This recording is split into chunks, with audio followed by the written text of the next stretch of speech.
Hello, my name is Johann Freudenberg from Hanover, Germany. Do you think we are in a commodity bubble? Thank you. Well, certainly not in agricultural commodities. They haven't done anything if you're talking about wheat or corn or soybeans or something. But if you get into the metals, oil,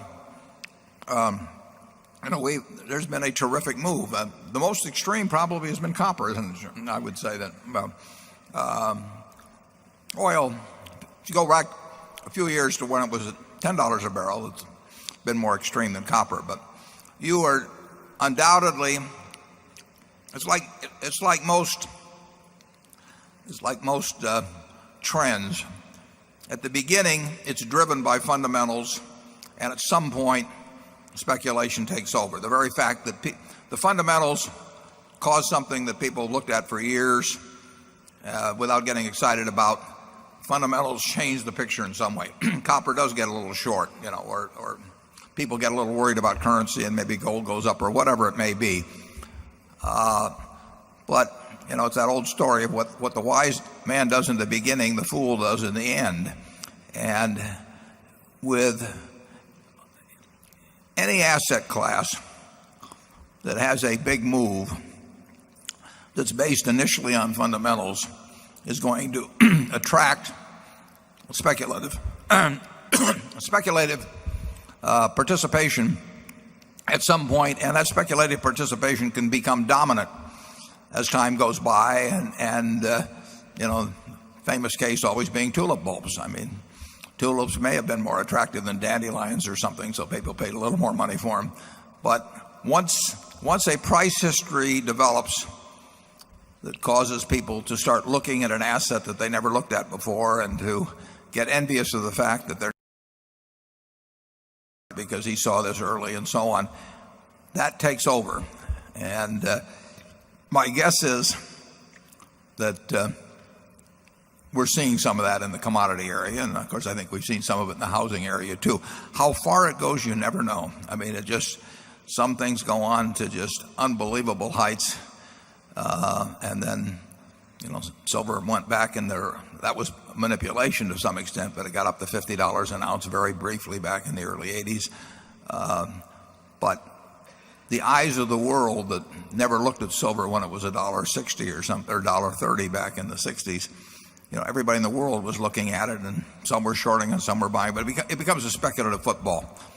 And my guess is that an awful lot of the activity in something like copper now is speculative on both sides of the market.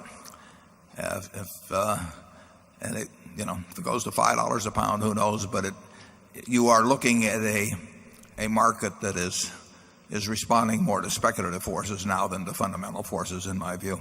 Charlie? Well, I think we've demonstrated how little we know about commodity prices by our very skillful operations in silver. I think you can change that from R to it's mine. Actually, I bought it very early. I sold it very early. Other than that, everything I did was perfect. I mean, we managed to minimize things there with great efficiency. Or I managed to. Charlie didn't have anything to do with that. I was the silver king there for a while. We did make a few dollars on it, but we're not good at the game of, when it gets into the speculative area, figuring out how far a speculative boom will go. If the fundamentals are attractive, we think we're getting a lot for our money, buying equities or whatever it may be. We'll make some money. We may not make as much money, remotely as much money as somebody who is plays out the last 30 days or 30 weeks of a real wild orgy. I mean, these things, they tend to be the wildest toward the end.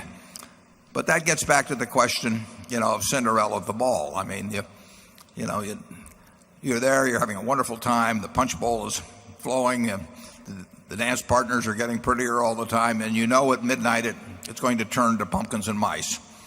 And you look around the room and you think just one more dance, one more good-looking guy, one more glass of champagne, and you think you're going to get out of there at midnight. And of course everybody else thinks they're going to get out of there at midnight too. And in the end, it does turn to pumpkins and mice. And in this game, as I've said, Adam Smith said it many years ago. A fellow named Jerry Goodman wrote under the pseudonym of Adam Smith. Says the problem with that particular dance for Cinderella is that there are no clocks on the wall. And in the markets, if you're talking copper now, if you're talking internet stocks in 1999, if you're talking uranium stocks in the 1950s, there are no clocks on the wall. And the party does get to be more fun, minute after minute, hour after hour, and then it does turn to pumpkins and mice.